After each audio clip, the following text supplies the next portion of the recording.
wabarakatuh. Saya Dita Irun Istifari. Di sini akan menjawab pertanyaan yang diberikan oleh Yulistiana Mamusung. Di mana pertanyaannya, apakah sisiometri tidak termasuk dalam bentuk non-tes? Jadi langsung saja. Di mana sisiometri ini sebenarnya termasuk dalam salah satu bentuk non-tes, di mana sisiometri dapat diartikan sebagai metode atau teknik untuk memahami siswa, terutama untuk memperoleh data tentang jaringan hubungan sosial antara individu dalam suatu kelompok. Teknik sisiometri bermaksud menemukan dan mencatat relasi aktif tentang struktur kelompok, yaitu pola saling tertarik dan saling menolak. Untuk itu, ada dua kriteria yang digunakan untuk pengumpulan data, yaitu kriteria efektif dan kriteria fungsional. Itulah jawaban yang dapat saya berikan. Selebihnya saya mohon maaf. Wassalamualaikum warahmatullahi wabarakatuh. Assalamualaikum warahmatullahi wabarakatuh. Saya Hermin dari kelompok 2, di mana di sini saya akan menjawab pertanyaan dari saudara Nur Muhunianti M. Hubaib. Yang pertanyaannya yaitu, bagaimana penilai memberikan tolak ukur penilaian terhadap jenis-jenis tes tersebut, dan manakah jenis tes yang memberikan pengaruh besar terhadap IQ peserta didik dan mampu menunjang intelektual dari peserta didik tersebut. Untuk soal yang pertama, bagaimana penilai memberikan tolak ukur penilaian terhadap jenis-jenis tes tersebut? Jawabannya yaitu yang pertama, ada tes menurut sifatnya yang terdiri dari tes lisan dan tes tulisan. Yang pertama, tes lisan.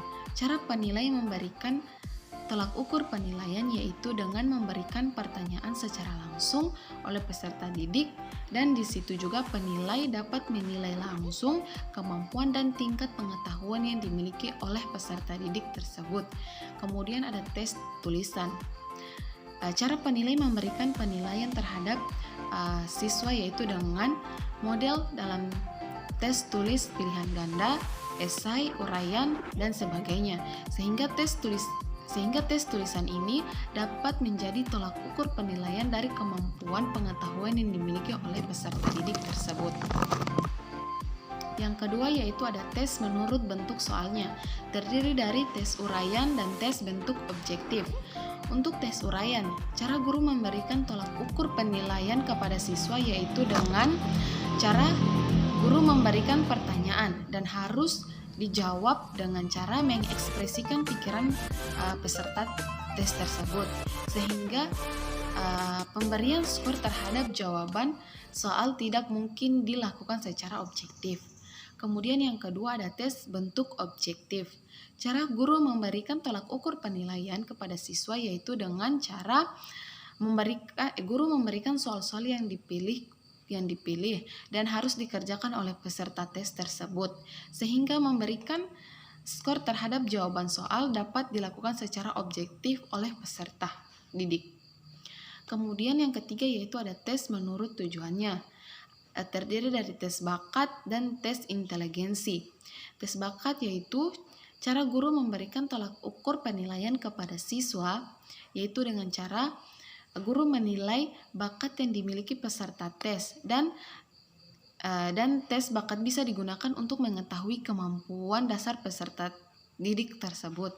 Yang kedua yaitu ada tes inteligensi, yaitu cara guru memberikan tolak ukur penilaian kepada siswa dengan cara guru memberikan penilaian kepada siswa dengan melihat untuk mengungkap atau mengetahui tingkat kecerdasan peserta tes tersebut. Kemudian ada tes menurut objek, yaitu ada tes individual dan tes kelompok.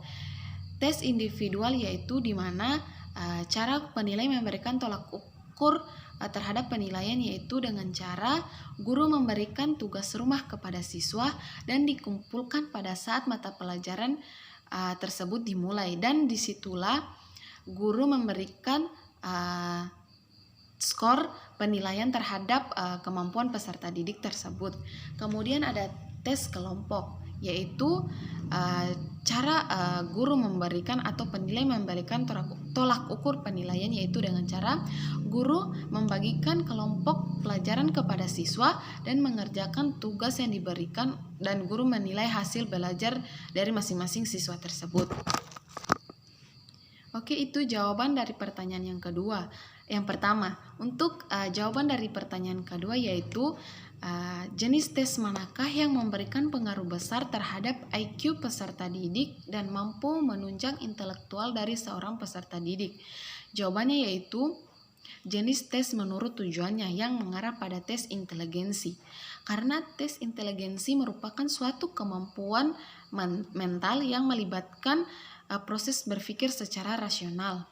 Sehingga tes inteligensi atau tes IQ adalah dirancang untuk mengukur proses berpikir yang bersifat konvergen, yaitu kemampuan yang logis berdasarkan informasi yang diberikan. Sehingga dapat disimpulkan bahwa tes inteligensi suatu kemampuan mental yang melibatkan proses berpikir secara rasional dan kemampuan untuk menggunakan daya pikir tersebut dalam memahami situasi yang baru. Sedangkan IQ adalah peserta didik itu sendiri juga adalah di mana diberikan skor yang diperoleh dari tes inteligensi tersebut. Itulah jawaban dari saya. Lebih dan kurangnya mohon dimaafkan. Assalamualaikum warahmatullahi wabarakatuh.